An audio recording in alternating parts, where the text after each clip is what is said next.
Hi guys, welcome back to new fresh vlog. ମୁଁ ବାପି ଆପଣଙ୍କୁ ସ୍ୱାଗତ ଜଣାଉଛି ମା ଟିଭି କଳ୍ପନା ଶୁଣିକି।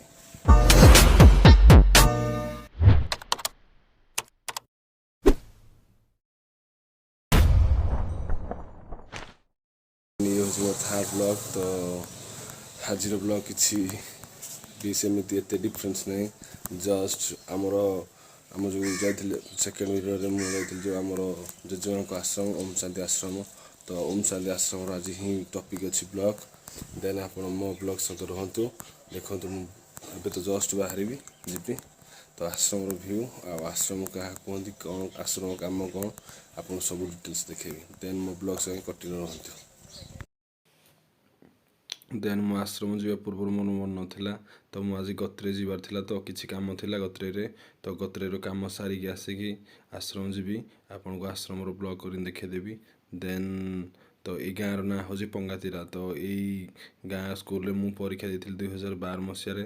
ଦେନ୍ ଆପଣଙ୍କୁ ମୁଁ ସ୍କୁଲ ଦେଖେଇଦେବି, କେଉଁ ସ୍କୁଲରେ ଏକ୍ଜାମ୍ ଦେଇଥିଲି, 10th ଏକ୍ଜାମ୍। ତ ଚାଲନ୍ତୁ ଭିଡ଼ିଓ ସାଙ୍ଗେ କଣ୍ଟିନ୍ୟୁ ରୁହନ୍ତୁ।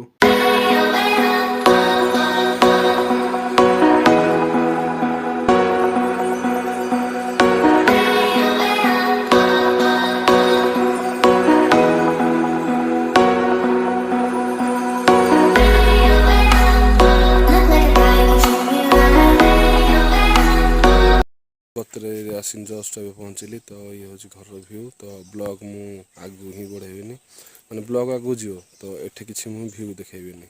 ଦେନ୍ ଚାଲ ତୁମ ସାଙ୍ଗରେ। କାହିଁକି ମୁଁ କହିଲି ଯେ ମାନେ ଏଠିକାର ଭିଡ଼ିଓ କରିବିନି, ମାନେ ଏଟା ମୁଁ ଆସିଛି ଗୋଟେ ପଇସା ମାଟର ନେଇକିନି। ଦେନ୍ ତ ଭିଡ଼ିଓ କରିବା ପାଇଁ ମୋତେ ଭଲ ଲାଗିଲାନି, କାହିଁକିନା ଭିଡ଼ିଓରେ ସବୁ ପଡ଼ିବ। ତ ସମସ୍ତେ ଜାଣିବେ କ'ଣ ପାଇଁ ଭିଡ଼ିଓଟା। ଦେନ୍ ତ ମୁଁ ଏଠୁ ଗଲା ପରେ ଯିବି ଘରକୁ, ଗାଧେଇକିନି ଫ୍ରେଶ୍ ହେଇକିନି ଆଶ୍ରମ ଯିବି। ଆଶ୍ରମ ଗଲା ପରେ ଆପଣଙ୍କୁ ଦେଖେଇଦେବି ଆଶ୍ରମର ଅଲ୍ ଟୋଟାଲ୍ ଭ୍ୟୁ। ଆଉ ଓମ୍ ଶାନ୍ତି ଆଶ୍ରମ କ'ଣ, ଆପଣଙ୍କୁ ଯିଏ ବି ଥିବେ ଦିଏଟେ ଆପଣଙ୍କୁ ବୁଝାଇ ପାରିବେ ଆଶ୍ରମ କ'ଣ, ମାନେ କ'ଣ ପାଇଁ ଆଶ୍ରମ କରାହେଇଛି, ସେ ଆପଣ ବୁଝିଦେବେ। ତ ଭିଡ଼ିଓ ସାଙ୍ଗେ କଣ୍ଟିନ୍ୟୁ ରୁହନ୍ତୁ। ତ ନେକ୍ସଟ ଦେଖନ୍ତୁ। ଫାଇନାଲି ଘରକୁ ବାହାରିଲୁ। ଦେନ୍ ତ କାମ ସରିଗଲା। ତ ବାଟରେ ଟିଫିନ୍ ଦୋକାନ ଦେଖିନି, ଟିଫିନ୍ ଟିକେ କରିବୁ, ବହୁତ ଜୋରେ ବି ଭୋକ ଲାଗୁଛି। ତ ଭିଡ଼ିଓ ସାଙ୍ଗେ କଣ୍ଟିନ୍ୟୁ ରୁହନ୍ତୁ। ତ ଇଏ ଟିଫିନ୍ ଷ୍ଟଲ୍ ଦେଖି ଆମେ ରହିଗଲୁ। ତ ଫାଷ୍ଟ ପଚାରିବା କ'ଣ ଟିଫିନ୍ ଅଛି। ତ 10ଟା ଟାଇମ୍ ହେଲାଣି ନା। ତ ଚାଲନ୍ତୁ ଯିବା ଭାଇକି ପଚାରିବା କ'ଣ ଅଛି। ତ ଭାଇ କହିଲେ ଗରମ ଗରମ ବରା ଛଣା ହେଉଛି ଆଉ ସିଙ୍ଗଡ଼ା ବି ଅଛି। ତ ଚାଲନ୍ତୁ ଫାଇନାଲି ଖାଇ ନେବା। ତ ଭୋକ ଜୋରସେ ବି ହେଉଛି। ଆସିଲା ବେଳକୁ ବ୍ରସ୍ କରି ଆସିଥିଲି, ତ ଭୋକ ଜୋରସେ ଲାଗିଲାଣି। ତ ପାଖରେ ଟିଫିନ୍ ଦୋକାନ ଅଛି। ତ ଦେନ୍ ଫାଇନାଲ୍ ତ ଆମ ପାଖରେ ଆସିକି ପହଞ୍ଚିଗଲା ବରାକୁ ସିଙ୍ଗଡ଼ା ଗରମ ଗରମ। ତ ଫାଇନାଲି ଆମେ ଖାଇବୁ। ତ ଆପଣମାନେ ବି ଆସନ୍ତୁ ଆମ ସାଙ୍ଗେ ଖାଇବା ପାଇଁ। ତ ଭାଇ ପଚାରିଲେ କ'ଣ କରୁଛୁ, ମୁଁ କହିଲି ଭିଡ଼ିଓ କରୁଛି ୟୁଟ୍ୟୁବ୍ ଛାଡ଼ିବା ପାଇଁ। ଖାଇବା ସରିଯାଇଛି, ବ୍ଲଗ୍ ଷ୍ଟାର୍ଟ କରି ଆଗକୁ ନେବା। ତ ବାଟରେ ଆମର ଗୋଟେ ପଡ଼ିବ ଗାଁ ପଙ୍ଗାତିରା ଯେକି ଆମେ ଯାଇକି ନୁହେଁ, ମୁଁ ଦେଇଥିଲି 10th ଏକ୍ଜାମ୍। ତ ଏକ୍ଜାମ୍ ଟାଇମ୍ରେ ସ୍କୁଲ କେମିତି ଥିଲା, ତ ସ୍କୁଲ ଭିତରେ ଯାଇ ହେବ ଭଲ କଥା। ସ୍କୁଲ ଭିତରେ ଯଦି ନ ଯାଇ ହେଲା ଆପଣ ବାହାର ଦେଖିଦେବେ, କାହିଁକିନା 2013 ମସିହାରେ 2012 ମସିହାରେ ହିଁ ଆମେ ଏକ୍ଜାମ୍ ଦେଇଥିଲୁ। ତ ସେତେବେଳେ ସ୍କୁଲ କେମିତି ଥିଲା, ଏତେବେଳେ ସ୍କୁଲ ବାଟରେ ଗଲା ଦେଖିବୁ ଯେ ଆପଣମାନେ ବି ଦେଖିଦେବେ।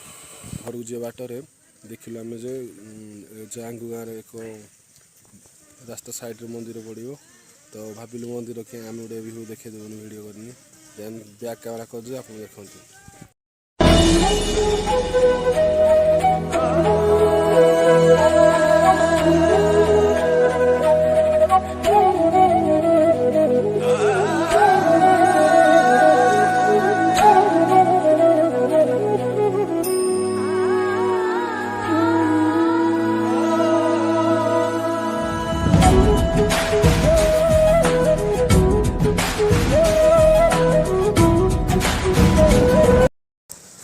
ଆଉ ଜମା 1 କିଲୋମିଟର ରହିଲା। ଆପଣ ଯେଉଁ ଖାଇଲା ବେଳେ ମୁଁ କହୁଥିଲି ଯେ ଆମେ ଯେଉଁ ସ୍କୁଲରେ ଏକ୍ଜାମ୍ ଦେଇଥିଲୁ ପଙ୍ଗାତିରା ସ୍କୁଲ। ଦେନ୍ ପଙ୍ଗାତିରା ସ୍କୁଲ ପହଞ୍ଚିକିନି ଆପଣଙ୍କୁ ଦେଖାଉଛି ଭିଡ଼ିଓ। ଭିଡ଼ିଓ ସାଙ୍ଗେ କଣ୍ଟିନ୍ୟୁ ରୁହନ୍ତୁ।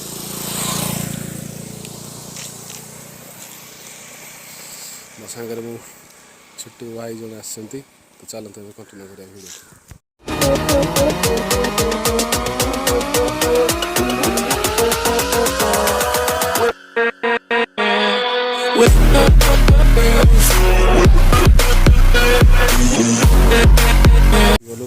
स्कूल जोड़ा आम एग्जाम देलु तो आज स्कूल खुला अच्छी तो भितर जाइन वीडियो करहबनी आपन को बाहर ही देखी दूसरी गेटा व्यू तो चलते आप देखिए हूँ पंगातिरा उच्च प्राथमिक विद्यालय तो स्कूल आज खोला अच्छी तो भीतर को जावाई मत निजक भल लगे देन तो आपको स्कूल वीडियो देखी दूसरी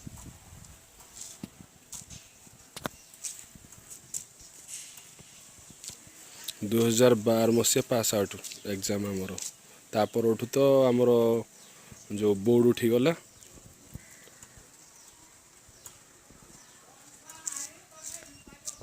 घर को घर जा गाधे फ्रेश होनी आश्रम को जी तो भिड संगे कंटिन्यू रुहतु मैंने बंगादी घर प्लस फेर बाटे तो देखिलु रास्ता साइड बिल अच्छी देन चना शाग होती तो पाक पठे जाए चना शाग देखी आब जदि भल हो शाग तो देखिए लोक किए अच्छा मागे देले देले ना कि अल्प छुड़े चूर हो नबू ताको गले घरे कर खाओ बागे और देखी एक्चुअली शाग हो जाए ना छोट अच्छी छोट अच्छे तो से फेरी आस पलैब आम एठू जदि हो तो चोरी कराब तो देखु तो पाक मत डाकिला से कन्फ्यूज अच्छे एक्चुअली कि नहीं दूर अच्छी तो बाइक टाइड अच्छी तो बाइक धरी जी पाखक पचारि कि ना तो नवा निहाती तो भिडियो संगे कंटिन्यू होता आप देन फाइनाली चना शाग चोरी होगला तो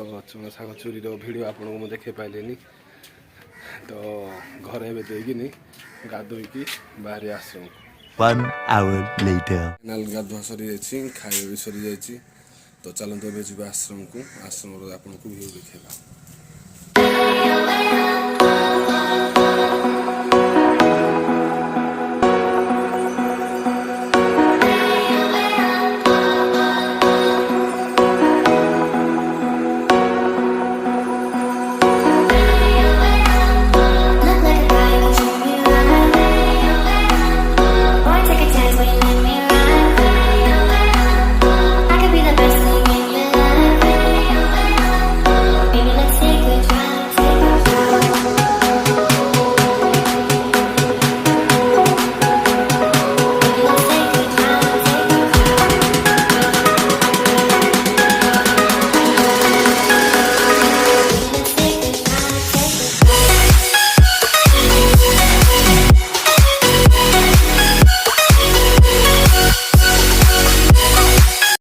फाइनाल आम आश्रम आसिक पहुँच सारूँ तो ये हूँ आश्रम पछ जो देखो गेट तो आश्रम को मु देखे दूसरी ये हूँ फ्रंट तो आपको बैक कैमेरा करके देखे दूसरी आश्रम पूरा व्यू ये हूँ आश्रम पूरा व्यू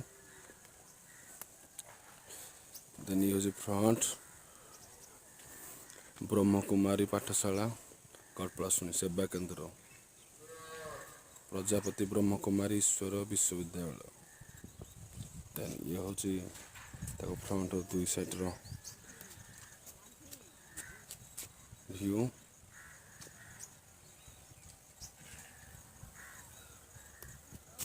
देन एटा जो फांका अच्छे आमर जो वार्षिक उत्सव कि ओम शांत जहाँ भी फंक्शन हुए ये देन भर जा देखे दूसरी व्यू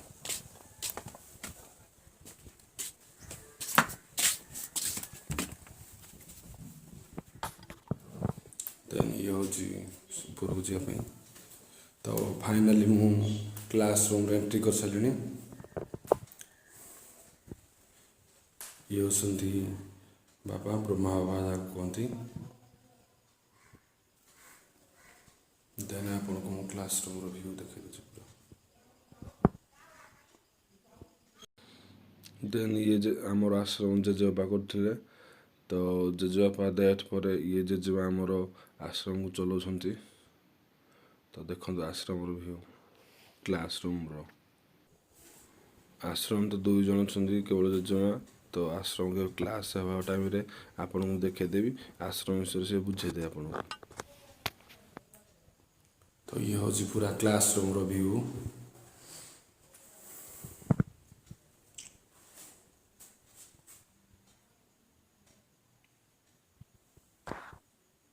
ଆପଣଙ୍କୁ ମୁଁ ଆଶ୍ରମର ସବୁ ଭ୍ୟୁ ଦେଖେଇଦେବି ଦେନ୍ ଆପଣ ଭିଡ଼ିଓ ସାଙ୍ଗେ କଣ୍ଟିନ୍ୟୁ ରୁହନ୍ତୁ। ତ ଆଶ୍ରମର ଇଏ ତ ଆପଣ ଫୁଲ୍ ଭ୍ୟୁ ଦେଖିଲେ ଇଏ ହେଉଛି କ୍ଲାସ୍ ରୁମ୍ ଆମର। ଦେନ୍ ଆପଣ ଚାଲନ୍ତୁ ମୋ ସାଙ୍ଗେ କଣ୍ଟିନ୍ୟୁ ରୁହନ୍ତୁ। ଆପଣ ଭିତରକୁ ଯିବା କ୍ଲାସ୍ ରୁମ୍ରେ ରୁମ୍ କେତେ କ'ଣ ଅଛି ସବୁ ଆପଣ ଦେଖିବେ। ଦେନ୍ ଇଏ ତ ଛାତକୁ ଯିବା ପାଇଁ ସିଡ଼ି ତ ଆପଣଙ୍କୁ ଭିତରେ ଦେଖେଇ ଦେଉଛି ତାପରେ ଛାତ ଉପରକୁ ଯିବା ଦେଖିବା। ତ ଇଏ ଆମର ଗୋଟେ ଏକ୍ସଟ୍ରା ରୁମ୍ ଅଛି ଯେଉଁମାନେ ଇଏ ହେଉଛି କ୍ଲାସ୍ ରୁମ୍ର ଫାଷ୍ଟ ରୁମ୍ଟା। ତ ଭାଇମାନେ ଯେଉଁମାନେ ଆସନ୍ତି ତ ଏଇ ରୁମ୍ରେ ରେଷ୍ଟ କରନ୍ତି ସେ। ଦେନ୍ ଚାଲନ୍ତୁ ଇଏ ହେଉଛି ଜେଜିର ବେଡ଼ରୁମ୍। ତ ଇଏ ହେଉଛି ପୁରା ଫୁଲ୍ ବେଡ଼ରୁମ୍। ଇଏ ଅପା ଜଣେ ଅଛନ୍ତି ଆମର ଓମ୍ ଶାନ୍ତିରେ ସେ ଭୁବନେଶ୍ୱର ରହୁଛନ୍ତି।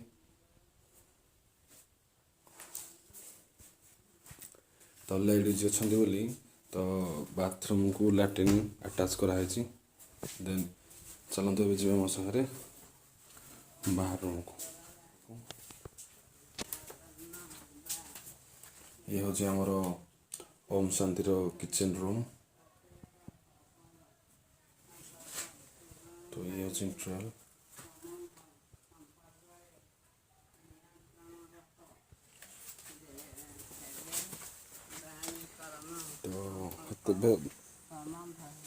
ତ ଭିତରେ ତ ଦେଖିଲେ ଥିଲା ରୋଷେଇ ରୁମ୍ ପାଇଁ। ତ ବାହାରେ ଆମର ଇଏ ଭାତ ପାଇଁ ଚୁଲି ଦୁଇଟା କରାହେଇଛି।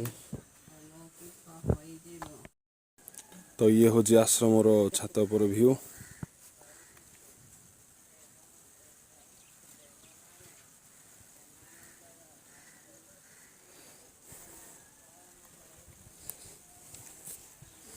ଆଶ୍ରମ ୟାକୁ ଆମେ ବହୁତ ମାନେ ଗାଁଠୁ ଟିକେ ଦୂରରେ ଅଛି।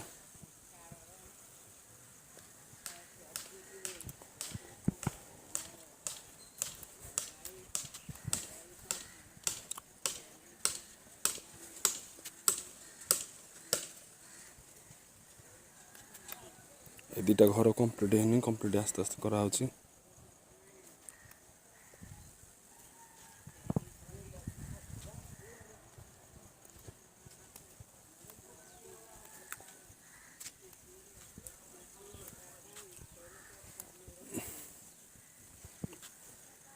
ତ ତଳେ ଦୁଇ ଜଣ ଯେଉଁ ଦେଖା ଆସୁଛନ୍ତି ଇଏ ଜେଜେମା ଆଉ ଜଣେ ଅଛନ୍ତି ଜେଜେମା ବି ସିଆଡ଼େ ଗୀତା ପାଠ କରୁଛନ୍ତି। ତ ଏବେ ଯିବା ଚାଲ ତଳକୁ। ତ ତଳେ ଯାଇନି ଦେଖିବା କୂଅ କ'ଣ ଅଛି ଆଉ କ'ଣ ପନିପରିବା ରହୁଛନ୍ତି ଏଠି ବି ଦେଖିନା ଆସିବା। ତ ଚାଲନ୍ତୁ।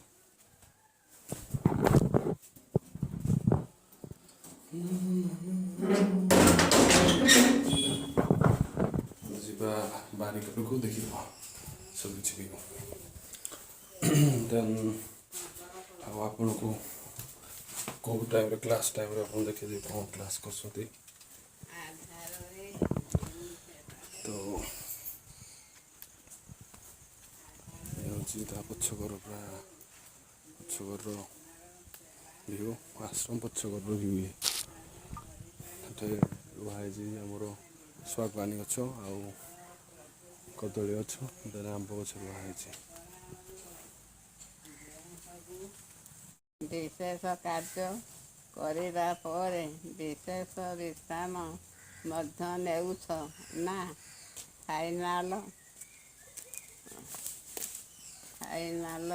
ଯୋଜନାରେ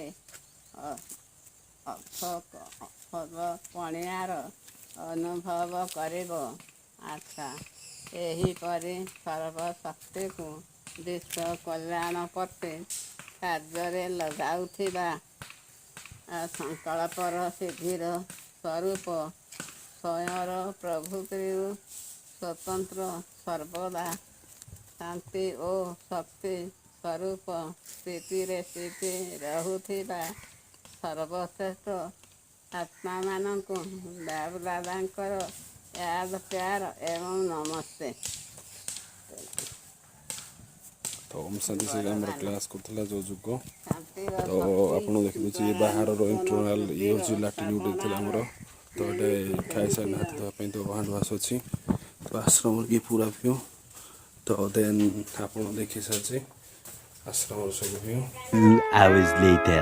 सन्ध्या होगा तो मो यूट्यूब चैनल तरफ आपण मानक समस्त गुड इवनिंग तो नना बाहागर जो किसी नना बाहागर जो एक्चुअली जेजेमा सागर किसी कथा थिला तो आपण को किसी वीडियो ही कर पारे देन सन्ध्या होगा तो ये हूँ सन्ध्या टाइम तो बो जीव सन्ध्या देवाई तो आपको वीडियो देखी दूसरी देन ये हूँ आमर ठाकुर घर तो बो ए सन्ध्या दूसरी तो आप देखु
ब्लॉग को ये शेष कर देन नुआ एक फ्रेश ब्लॉग देखा तो प्लीज लाइक करिए सब्सक्राइब करिए शेयर करिए नमस्कार जय जगन्नाथ।